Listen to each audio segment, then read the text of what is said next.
June 15th, 1944. Saipan Island, Mariana Islands.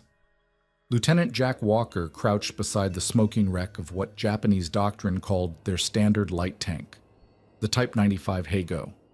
7.4 tons of steel that was supposed to spearhead the Empire's armored counterattack. Walker's crew gathered around the twisted metal, shaking their heads in disbelief. The tank's side armor, 12 millimeters thick, had been punched clean through by a .50 caliber machine gun round. Not a tank destroyer, not a bazooka, just a heavy machine gun that Marines mounted on jeeps.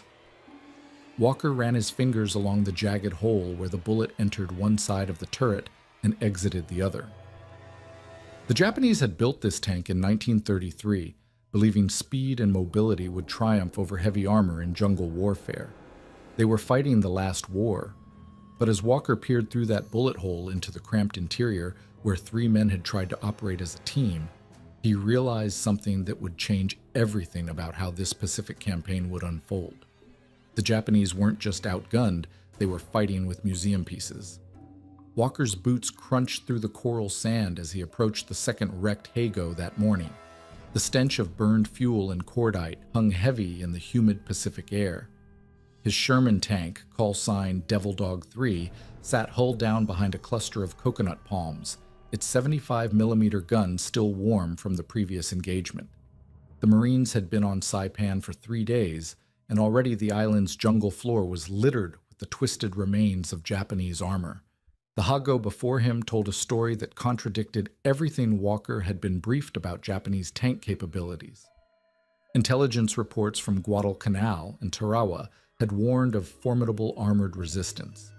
Tank crews had spent weeks drilling scenarios where Japanese steel would test American resolve in brutal armored duels. Instead, Walker found himself staring at what looked like a training accident. Sergeant Mike Kowalski, Walker's gunner, emerged from their Sherman wiping grease from his hands. "Lieutenant, you gotta see this." He gestured toward the Heigo's open turret hatch. Jimmy's .50 cal went right through both sides, clean holes like someone took a can opener to it. Walker climbed onto the Japanese tank's rear deck, noting how his boots dented the thin metal plating.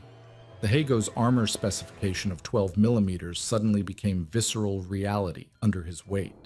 He'd walked on Sherman hulls countless times, 51 millimeters of rolled homogeneous steel that felt solid as bedrock. This felt like climbing onto a tin can. The turret interior revealed the full scope of Japanese design philosophy. A single seat served commander, gunner, and loader simultaneously. No radio equipment beyond a basic receiver. The 37mm gun, respectable in 1935, now seemed pitiful next to Walker's 75. Most telling were the vision blocks, tiny slits that provided the commander with a view roughly equivalent to peering through a keyhole. 3 men in here? Kowalski shook his head. My grandmother's Buick has more room. Private Danny Chen, their loader, pointed to scorch marks around the ammunition storage. Looks like the .50 cal round hit their main gun rounds. Whole thing went up like a Roman candle. Chen had joined the crew just 2 weeks before the landing, replacing Rodriguez, who'd caught shrapnel at Tarawa. The kid was learning tank warfare through the wreckage of enemy mistakes.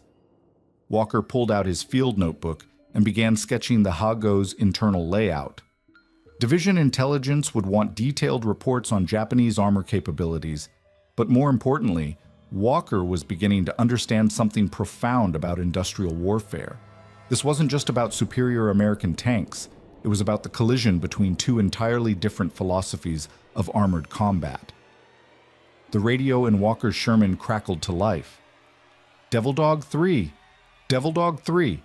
This is Overwatch 6. Report your position and status, over. Walker keyed the handset. Overwatch 6, Devil Dog 3. Grid reference 274418. Inspecting destroyed enemy armor. 2 Heigo tanks confirmed destroyed by small arms fire. Repeat, destroyed by .50 caliber machine gun fire, over. A pause followed. Devil Dog 3, confirm your last. Did you say small arms? Affirmative, Overwatch 6. .50 caliber Browning penetrated hull and turret armor. No tank gun required. Japanese armor is significantly lighter than anticipated. Over. Walker could imagine the intelligence officers at division headquarters scrambling to verify this information. The entire tactical picture was shifting. If Japanese tanks could be knocked out by heavy machine guns, the feared armored counterattacks became far less threatening. Infantry units wouldn't need to wait for Sherman support. They could engage enemy armor directly. The sound of tracked vehicles approaching from the south interrupted Walker's thoughts. 2 more Shermans from Baker Company emerged from the jungle, their commanders scanning for targets. Captain Morrison's tank, Rough Rider, pulled alongside Walker's position. Morrison popped his head out of the commander's cupola. "Jack, what's the story on these nip tanks?" Walker gestured toward the penetrated Hago. "Paper thin, Captain. My boys are calling it the tissue tank. Browning 50 cals punch right through." Morrison climbed down to examine the wreckage personally. As a veteran of the Solomon Islands campaign, he'd learned to trust battlefield evidence over intelligence estimates. Jesus Christ, we've been preparing for Panzer IVs, and they're sending us these tin cans. The tactical implications rippled outward like waves from a dropped stone. American tank doctrine emphasized combined arms coordination, Shermans working with infantry, artillery, and air support to overwhelm enemy positions. But if Japanese armor posed no serious threat to American tanks, the entire dynamic changed. Sherman crews could operate more aggressively, pushing deeper into enemy territory without fear of armored counterattacks. Walker's radio operator, Corporal Peters, approached with a freshly decoded message. "Lieutenant, Division wants detailed measurements of enemy armor thickness. They're sending a technical intelligence team forward to examine these wrecks."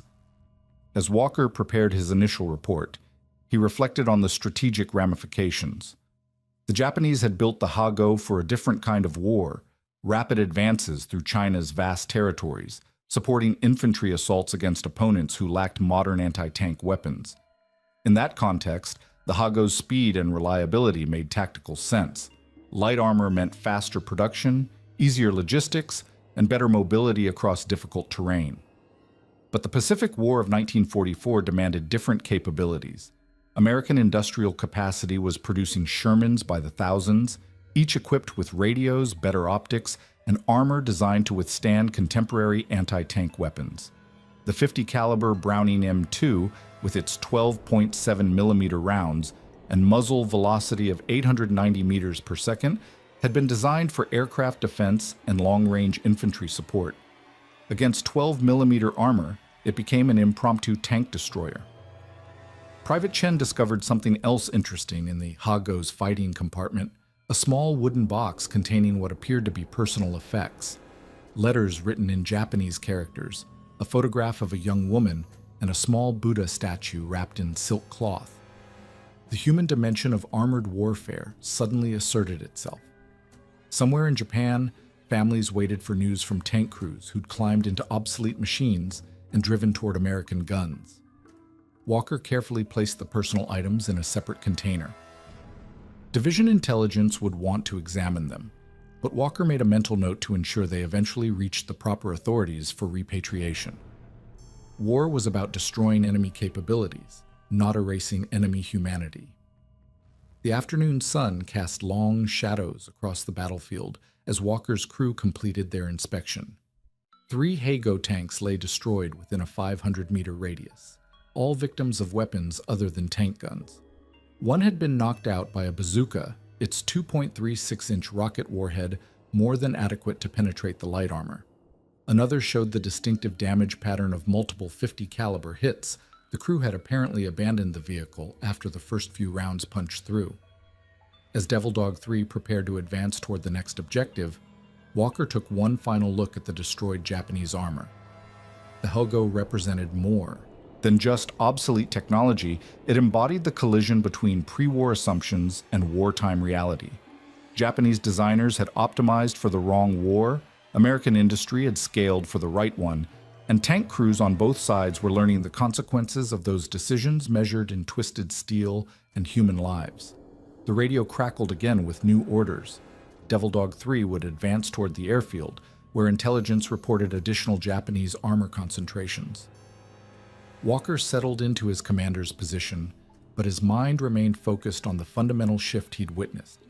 The Pacific War had become a contest between industrial philosophies as much as military tactics, and the morning's wreckage suggested which philosophy would prevail. The technical intelligence team arrived at Walker's position 18 hours later, led by Major Robert Hensley from Fleet Marine Force Pacific Headquarters. Hensley had spent the previous 2 years analyzing captured Japanese equipment across the Pacific Theater, building a comprehensive picture of enemy industrial capabilities. What he found on Saipan's coral beaches would fundamentally alter American understanding of Japanese armored doctrine. Hensley's team brought precision measuring instruments, metallurgical testing equipment, and detailed questionnaires designed to extract maximum intelligence from battlefield wreckage.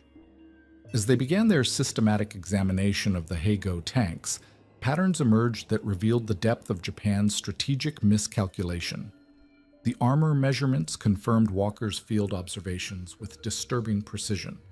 Hull front armor measured exactly 12 millimeters, thinner than the door of a standard American automobile. Turret sides registered the same thickness, while the roof armor barely reached 6 millimeters in places. Hensley's metallurgical specialist, Lieutenant Commander Sarah Chen, used a portable hardness tester to analyze the steel composition. "This armor was rolled in the mid-30s, Chen reported, examining the metal grain structure under magnification. "Low carbon content, minimal face hardening. It's designed to stop rifle bullets and shell fragments, not modern anti-tank weapons." The Heigo's main armament told an equally revealing story. The 37mm Type 94 tank gun represented cutting-edge technology for 1934, when Japanese engineers designed it to support infantry assaults in Manchuria. Against Chinese forces equipped with limited anti-tank capabilities, the gun's armor-piercing performance proved adequate. By 1944, facing American Shermans with 51mm frontal armor, the weapon had become obsolete. Hensley calculated the penetration figures using standard ballistics tables. The Heigo's armor-piercing shell, fired at optimal range with maximum muzzle velocity of 580 meters per second, could penetrate approximately 36 millimeters of vertical armor at 275 meters. Against a Sherman's frontal protection, positioned at standard combat ranges of 400 to 800 meters, the Japanese gun was effectively useless. The contrast with American firepower proved even more dramatic. Walker's Sherman mounted the 75mm M3 L40 gun, capable of penetrating the Heigo's 12mm armor at ranges exceeding 1,500 meters. The armor-piercing shell, weighing 6.3 kilograms and traveling at 792 meters per second at the muzzle, delivered kinetic energy sufficient to completely perforate the Japanese tank and continue traveling for several hundred additional meters. But the technological gap extended far beyond main armament. Hensley's communications specialist discovered that most Heigo tanks carried only radio receivers, lacking transmission capability. Tank commanders communicated with higher headquarters through flag signals or dispatch riders, methods that worked acceptably in China's relatively static warfare, but proved catastrophically inadequate against American combined arms tactics. American tank doctrine, by contrast, emphasized radio coordination between individual tanks, supporting infantry, artillery observers, and close air support aircraft. Every Sherman carried both receiver and transmitter equipment, enabling real-time tactical coordination across multiple units. Walker's tank could simultaneously communicate with division headquarters, adjacent tank platoons, and Marine infantry companies advancing alongside his position. The intelligence team's most significant discovery came when they examined captured Japanese tactical manuals found in one Heigo's fighting compartment.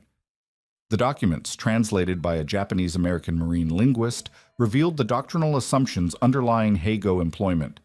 Japanese planners expected their light tanks to achieve tactical surprise through rapid movement, overwhelming enemy positions before effective anti-tank defenses could be organized.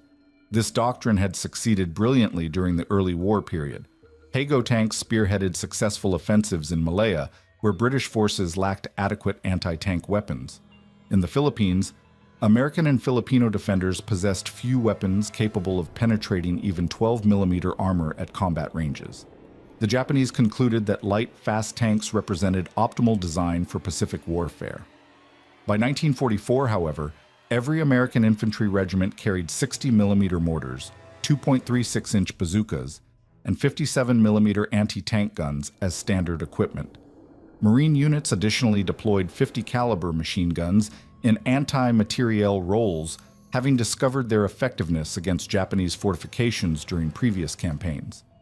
The Hago's armor protection, adequate against 1941 American equipment, provided no meaningful defense against 1944 weapons. Hensley's team documented the industrial implications through detailed analysis of Hago construction techniques. Japanese factories had produced approximately 2,300 Hago tanks between 1936 and 1943, using manufacturing methods optimized for rapid production rather than maximum protection. Thin armor plates could be rolled quickly using less steel, welded joints required fewer skilled workers, and the simplified turret design minimized machine tool requirements. American Sherman production, concentrated in Detroit automotive factories, emphasized different priorities. Chrysler's tank arsenal alone could produce 750 Shermans per month by 1944, each tank incorporating lessons learned from combat experience in North Africa and Italy. Thicker armor, improved ammunition stowage, better optics, and enhanced mechanical reliability reflected American industrial capacity to continuously upgrade combat systems. The crew ergonomics comparison revealed another fundamental difference in design philosophy. Hago tanks accommodated 3-man crews in approximately 2 cubic meters of fighting compartment space. The tank commander served simultaneously as gunner and loader, operating the main gun while attempting to maintain tactical awareness and coordinate with other units. This arrangement worked acceptably when engaging individual targets at close range, but proved completely inadequate for sustained combat against multiple opponents. Sherman tanks, by contrast, featured dedicated crew positions optimizing combat effectiveness. The tank commander focused exclusively on tactical decision-making and target identification.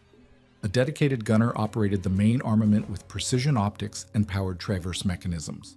The loader maintained rapid ammunition supply, while the driver concentrated on vehicle positioning and obstacle negotiation. This crew specialization enabled sustained combat effectiveness even during prolonged engagements. Walker observed the intelligence team's work with growing appreciation for the systemic nature of American advantages. Individual technical superiority in armor thickness, gun penetration, or radio capability represented only surface manifestations of deeper industrial and doctrinal differences. American tank development reflected continuous feedback between combat experience, industrial capacity, and tactical innovation. Japanese development had essentially frozen in the mid-30s, optimized for a specific operational environment that no longer existed. The implications extended beyond individual tank encounters to strategic planning for subsequent Pacific operations. If Japanese armor posed minimal threat to American tanks, Marine commanders could adopt more aggressive tactics, pushing armored spearheads deeper into enemy territory without extensive anti-tank defenses. Infantry. Units could advance with confidence, knowing that Japanese counterattacks would lack effective armored support. Major Hensley completed his preliminary assessment as evening approached. His report to Fleet Marine Force headquarters would fundamentally alter operational planning for the remainder of the Pacific campaign. The Hago's obsolescence represented more than tactical opportunity. It revealed the growing gap between Japanese industrial capacity and American military requirements. As the intelligence team prepared their equipment for transport to the next examination site, Walker reflected on the morning's discoveries. The wreckage surrounding his position told a story of industrial warfare reaching its logical conclusion. Nations that failed to continuously upgrade their military technology faced inevitable defeat against opponents who successfully married industrial capacity with combat innovation. The Hago's thin armor had become a metaphor for Japan's strategic vulnerability in the face of American industrial supremacy. 3 days after Major Hensley's intelligence assessment, Walker's tank platoon received orders to advance toward Garapan, Saipan's administrative center. The mission parameters reflected growing American confidence in armored operations. Devil Dog 3 would spearhead a reconnaissance in force, probing Japanese defensive positions without waiting for extensive infantry support. Such aggressive tactics would have been unthinkable earlier in the Pacific War, when unknown enemy capabilities demanded cautious combined arms approaches. The morning advance through Saipan's Central Valley provided Walker's crew with their first sustained engagement against multiple Japanese armored units. Intelligence reports indicated at least 12 Hago tanks positioned in defensive positions around the town's outskirts, supported by dug-in infantry and mortar teams. Under previous tactical assumptions, this concentration would have required careful preparation, artillery bombardment, and coordinated assault by multiple tank companies.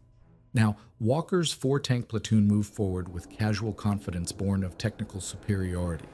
The first enemy contact occurred at approximately 0800 hours, when Private Chen spotted movement in a grove of damaged palm trees 600 meters ahead. Through his commander's periscope, Walker identified the characteristic silhouette of a Hago attempting to maneuver between concealed positions. The Japanese tank moved with obvious mechanical difficulty, its suspension creating visible dust clouds that betrayed its location to American observers. "Target tank, 600 meters, tree line," Walker announced over the intercom. Sergeant Kowalski traversed the turret smoothly, bringing the 75mm gun to bear on the enemy vehicle. The rangefinder indicated 580 meters, well within effective range for both American main gun ammunition and the Hago's 37mm weapon. Walker's tactical decision reflected the fundamental shift in armored warfare psychology. Instead of maneuvering for optimal firing position or coordinating with supporting units, he simply ordered immediate engagement. "Fire when ready!" Kowalski's armor-piercing round struck the Hago's turret front at 583 meters range, penetrating completely and detonating the main gun ammunition inside the fighting compartment. The explosion lifted the turret clean off the hull, sending it spinning through the air before crashing into nearby vegetation. Secondary fires ignited fuel vapors, creating a column of black smoke visible across the battlefield. The engagement lasted exactly 47 seconds from target identification to complete destruction. No return fire from the Japanese tank. No tactical maneuvering required. Walker's crew began scanning for additional targets before the smoke cleared from their gun tube. "Jesus, Lieutenant," Chen muttered over the intercom. "That thing just disintegrated." The second Hago appeared 3 minutes later, attempting to flank Walker's position from the east. This crew demonstrated better tactical awareness, using terrain features to mask their approach and positioning their tank hull down behind a coral ridge. The Japanese commander opened fire first, his 37mm armor-piercing shell striking Devil Dog 3's front slope at approximately 400 meters range. The impact produced a sharp metallic clang, followed by the distinctive whine of a ricochet. Walker felt the Sherman shudder slightly, but detected no penetration damage. The Japanese shell, carrying insufficient kinetic energy to defeat American armor, deflected harmlessly into the jungle canopy. Kowalski responded immediately with a high-explosive round that detonated against the Hago's exposed turret, killing the crew and disabling the vehicle without requiring armor penetration. Walker's radio crackled with reports from adjacent units.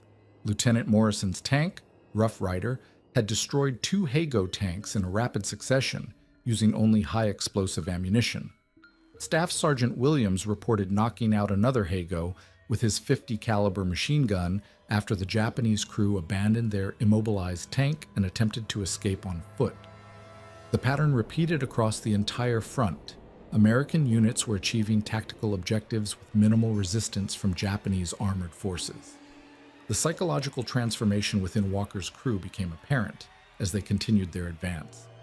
Chen, who had joined the unit with understandable anxiety about facing enemy tanks, now laughed openly as they encountered abandoned Japanese positions. "Look at this thing!" he called out, examining a Hago that had thrown a track while attempting to retreat. "The road wheels are held on with cotter pins. My dad's tractor is built better than this." Kowalski had developed an almost casual approach to target engagement. When Walker identified enemy armor, the gunner would traverse deliberately, take careful aim, and fire with the confidence of a marksman at a shooting gallery. "Another one down," became his standard response after each successful hit. The fear and tension that characterized earlier Pacific campaigns had been replaced by systematic destruction of obsolete equipment. The most revealing encounter occurred when Walker's platoon discovered 3 Hago tanks positioned in what Japanese doctrine called a tank ambush position, hull down behind earthworks with overlapping fields of fire covering the main approach route. The position represented competent tactical planning, properly executed according to accepted armored warfare principles. Against Chinese forces in 1937, such positioning would have devastated attacking armor columns. Walker studied the Japanese position through his binoculars, appreciating the tactical skill while recognizing its fundamental inadequacy. The Hago crews had positioned their tanks to maximize their 37mm guns' limited penetration capability while minimizing exposure to return fire. Camouflage netting concealed their exact locations, and carefully prepared firing lanes ensured clear shots at approaching targets. Everything about the position demonstrated professional competence, except the equipment occupying it. "Kowalski, can you penetrate that earthwork with HE?" "Affirmative, Lieutenant. High explosive should blast right through those coconut logs and coral." Walker's tactical solution reflected American material advantages over Japanese tactical skill. Instead of maneuvering for better firing positions or coordinating complex flanking attacks, he simply ordered systematic bombardment of the entire defensive position. 3 high-explosive 75mm rounds collapsed the earthworks, destroyed the camouflage, and eliminated all 3 Hago tanks without requiring precise target identification. The engagement demonstrated how superior firepower could overcome superior tactics when the equipment gap reached sufficient magnitude. Japanese tank crews had executed their mission according to accepted doctrine, but their weapons proved inadequate against American armor, while their protection failed against American guns. Tactical competence became irrelevant when technological obsolescence reached critical levels. By mid-afternoon, Walker's platoon had destroyed 11 Japanese tanks while suffering no casualties and minimal ammunition expenditure. The after-action report would document the engagement as a successful reconnaissance in force with enemy armor elements neutralized. The clinical language disguised a fundamental shift in Pacific warfare. American tank units could now operate independently against Japanese armored forces without significant risk. The human dimension of this technological supremacy became apparent when Walker's crew examined the destroyed Japanese positions. Personal effects scattered around knocked-out Hago tanks revealed individual stories of courage confronting obsolescence. Letters from families, photographs of children, Buddhist prayer beads worn smooth by handling. Each destroyed tank had contained human beings who understood their equipment's limitations but continued fighting nonetheless. Walker found himself struggling with the emotional implications of such one-sided combat. Military professionalism demanded efficient destruction of enemy capabilities, but the sheer disparity between American and Japanese armored forces created uncomfortable moral complexity. Japanese tank crews were dying not through tactical failure or lack of courage, but because their industrial base could not provide competitive equipment. Private Chen discovered the most poignant evidence in the final Hago they examined. The tank commander's position contained a detailed sketch of an M4 Sherman, annotated in Japanese characters with measurements and tactical observations. The crew had studied American armor capabilities, understood their disadvantage, and engaged anyway. Chen showed the sketch to Walker without comment. As evening approached and Walker's platoon consolidated their positions around Garapan's outskirts, the day's tactical success raised strategic questions about Japanese defensive capabilities.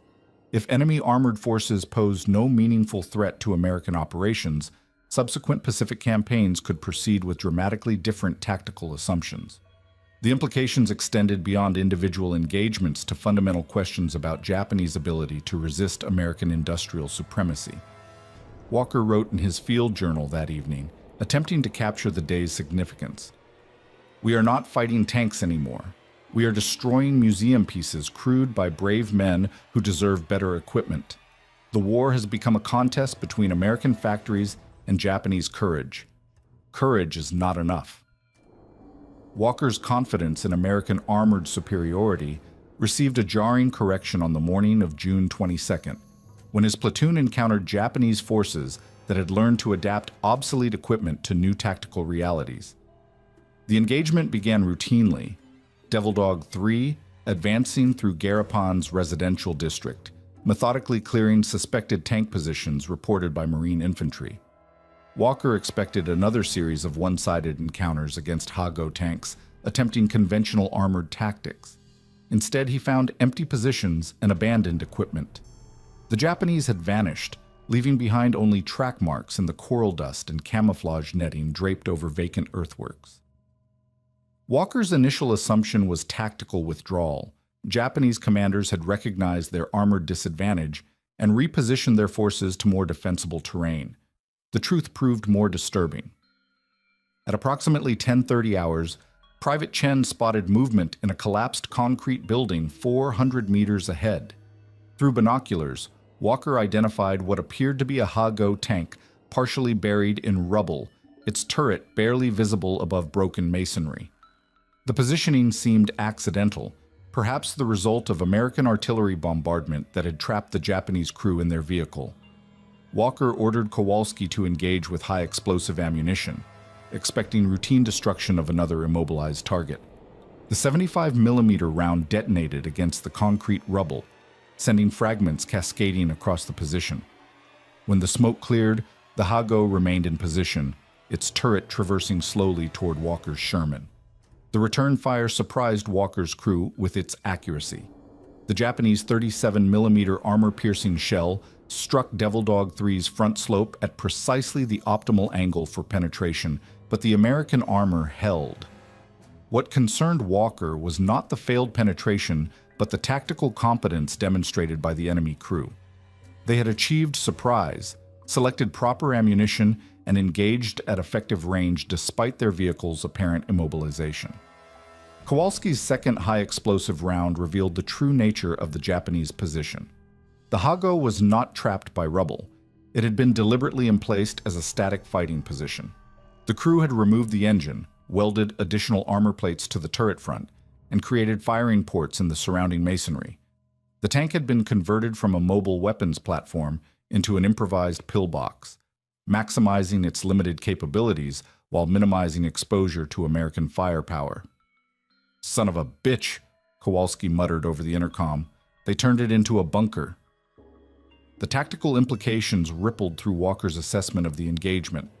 Japanese forces were no longer attempting to fight American tanks with obsolete armor doctrine. Instead, they had recognized their equipment's limitations and adapted accordingly.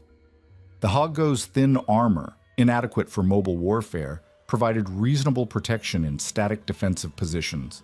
The 37mm gun, useless against Sherman frontal armor in tank versus tank engagements, could still threaten American infantry and lighter vehicles from concealed positions. Walker's platoon spent 47 minutes systematically reducing the improvised strongpoint, eventually requiring direct fire from two 75mm guns and supporting fire from Marine infantry bazookas. The engagement consumed significantly more time and ammunition than previous encounters with mobile Hago tanks, demonstrating how tactical adaptation could partially offset technological disadvantage. The pattern repeated throughout Garapan's urban environment. Japanese engineers had converted multiple Hago tanks into static defensive positions, creating a network of mutually supporting strong points that complicated American advance operations. Each position required individual attention, careful reconnaissance, and coordinated assault by multiple weapons systems. The Japanese had transformed their armored liability into a manageable defensive asset. Walker's most serious encounter with adapted Japanese tactics occurred that afternoon, when his Sherman became separated from supporting units while pursuing what appeared to be a retreating Hago through Garapan's narrow streets. The Japanese tank moved slowly, trailing black smoke that suggested mechanical problems or battle damage. Walker ordered his driver to maintain pursuit, confident in his vehicle's superior firepower and protection. The Hago led Walker's Sherman into a carefully prepared kill zone. As Devil Dog 3 rounded a corner between damaged buildings, Walker found himself facing not one, but 3 Hago tanks positioned in concealed firing positions. The Japanese had used the damaged tank as bait, drawing American armor into a tactical trap that maximized their limited capabilities. The engagement that followed challenged every assumption Walker had developed about Japanese armored effectiveness. The 3 Hago crews demonstrated coordinated tactics, engaging Devil Dog 3 from multiple directions while using the urban terrain to mask their positions. Their 37mm guns, firing at close range against the Sherman's side and rear armor, achieved several non-penetrating hits that caused significant spalling and equipment damage inside Walker's fighting compartment. Walker's crew responded with professional competence honed by weeks of combat experience. Kowalski engaged the nearest Hago with armor-piercing ammunition, achieving a clean penetration that eliminated the threat immediately. Chen fed ammunition with mechanical precision, while Walker coordinated with supporting units via radio. Private Jenkins, the driver, maneuvered aggressively to present the Sherman's frontal armor to the remaining Japanese guns. But the engagement lasted 11 minutes, longer than all of Walker's previous tank battles combined. The Japanese crews demonstrated tactical skill, mechanical competence, and coordinated teamwork that contrasted sharply with earlier encounters. More significantly, they had achieved tactical surprise and inflicted meaningful damage on superior American equipment through intelligent use of terrain and coordinated fire. When the action concluded with the destruction of all 3 Hago tanks, Walker's crew conducted their usual post-battle inspection with noticeably less enthusiasm. Devil Dog 3 had suffered damage to external equipment, including the commander's periscope and radio antenna. Several armor-piercing shells had struck the Sherman's side armor with sufficient force to cause internal spalling, wounding Private Chen in the arm and temporarily stunning Kowalski. The human cost of overconfidence became apparent as Walker administered first aid to his loader. Chen's wound, caused by armor fragments dislodged by Japanese gunfire, served as a harsh reminder that technological superiority did not guarantee tactical immunity. The Hago's obsolete 37mm gun, properly employed at close range against appropriate targets, could still inflict casualties on American crews. Walker's after-action report reflected this sobering realization. Enemy armor capabilities remain limited, but crews are adapting tactics to maximize effectiveness. Japanese forces are employing coordinated ambush techniques and converting mobile equipment to static defensive positions. Recommend increased caution in urban environments and mandatory infantry support for tank operations. The psychological impact on Walker's crew extended beyond immediate tactical concerns. Chen, previously confident about American armored superiority, became noticeably more cautious in subsequent engagements. Kowalski began requesting reconnaissance reports before engaging suspected enemy positions. Jenkins drove more defensively, positioning the Sherman to maximize armor protection rather than optimize firing angles. Most significantly, Walker found himself questioning the broader implications of Japanese tactical adaptation. If enemy forces could partially compensate for equipment obsolescence through intelligent tactics and terrain utilization, subsequent Pacific operations might prove more costly than recent experiences suggested. The Japanese were learning to fight asymmetrically, avoiding direct confrontations while maximizing the effectiveness of inferior equipment. The evening's casualty reports reinforced Walker's concerns.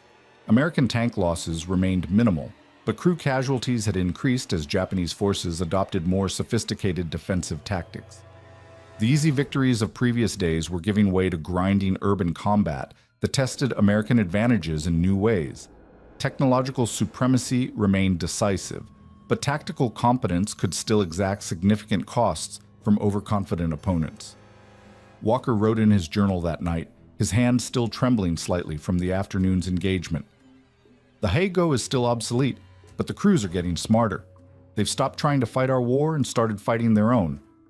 Chen took shrapnel today, first blood in weeks. We got careless. Hardware wins wars, but tactics can still kill you. The lesson proved prophetic.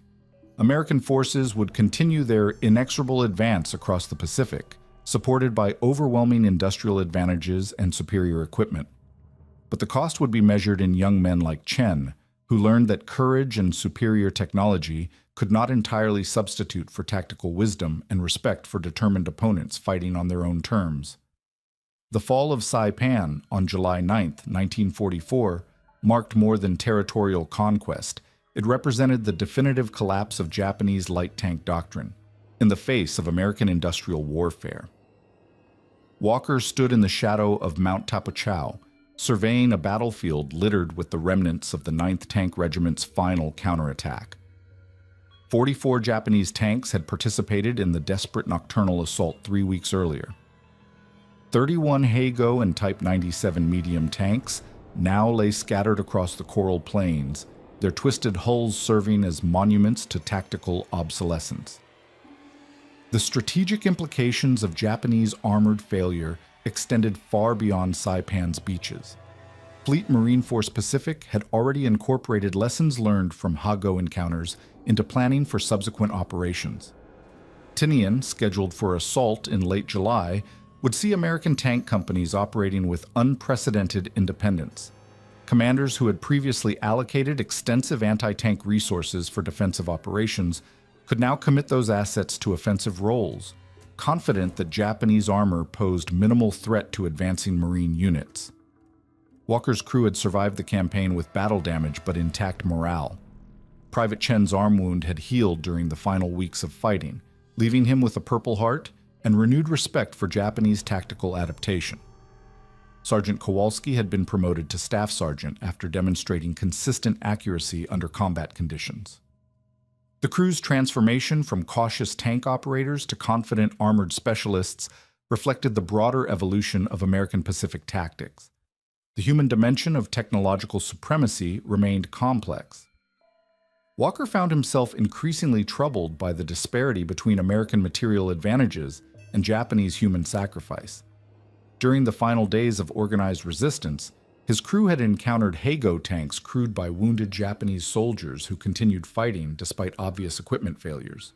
One memorable engagement involved a Hago with a damaged transmission that could only move in reverse, its crew conducting a fighting withdrawal while firing their 37mm gun backwards over the engine deck. Such encounters challenged simple narratives about technological determinism in warfare. Japanese tank crews demonstrated courage, tactical intelligence, and professional competence despite fighting with obsolete equipment. Their ultimate defeat resulted not from personal failure, but from industrial disadvantages that no amount of individual heroism could overcome. Walker began documenting these observations in letters home, attempting to convey the moral complexity of overwhelming material superiority. The broader Pacific strategy reflected American confidence in armored doctrine validated by Saipan's success. General MacArthur's Philippines campaign would employ tank battalions as primary assault forces, supported by infantry rather than supporting them.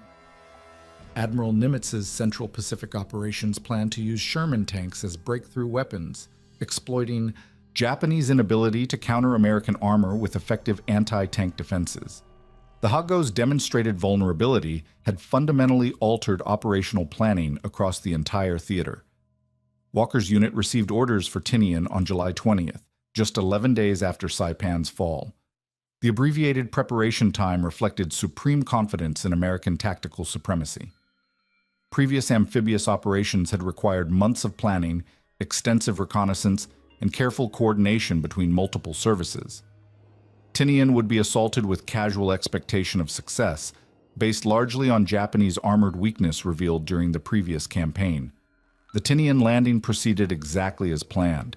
Walker's Sherman platoon came ashore on White Beach without opposition, advanced inland against minimal resistance, and established defensive positions within hours of landing. Japanese forces on Tinian possessed fewer tanks than Saipan. Intelligence estimated 12 Hago tanks, and perhaps 6 Type 97 medium tanks defending the entire island.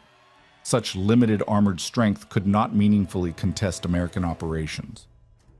Walker's first engagement on Tinian occurred on July 23rd, when his platoon encountered 3 Hago tanks positioned around Tinian's airfield complex. The Japanese crews had learned from Saipan's lessons, employing static defensive tactics and coordinated fire. But their adaptation proved insufficient against American tactical evolution. Walker's crew had also learned approaching suspected tank positions with infantry support and systematic reconnaissance. The engagement demonstrated how combat experience had refined both sides' tactical approaches. Japanese crews executed competent defensive tactics, using terrain effectively and coordinating their limited firepower.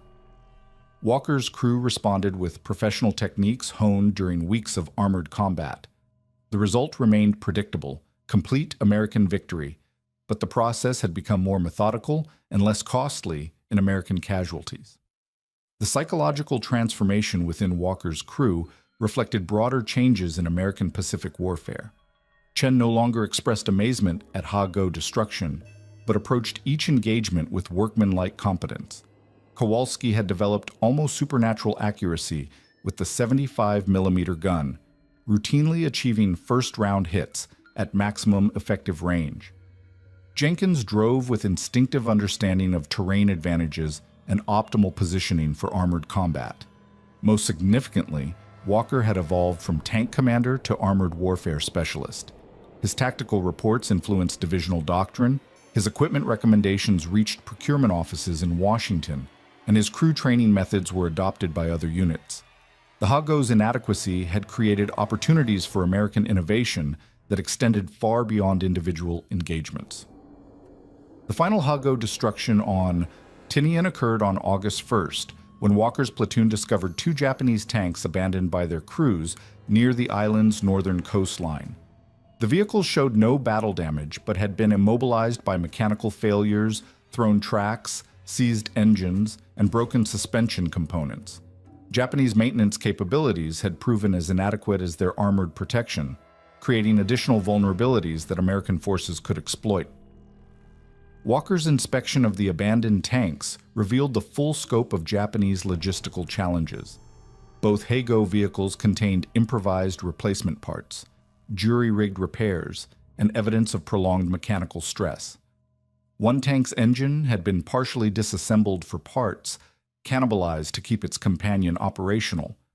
Such desperate maintenance practices reflected industrial-based limitations that extended far beyond armor design. The strategic lessons transcended individual campaigns.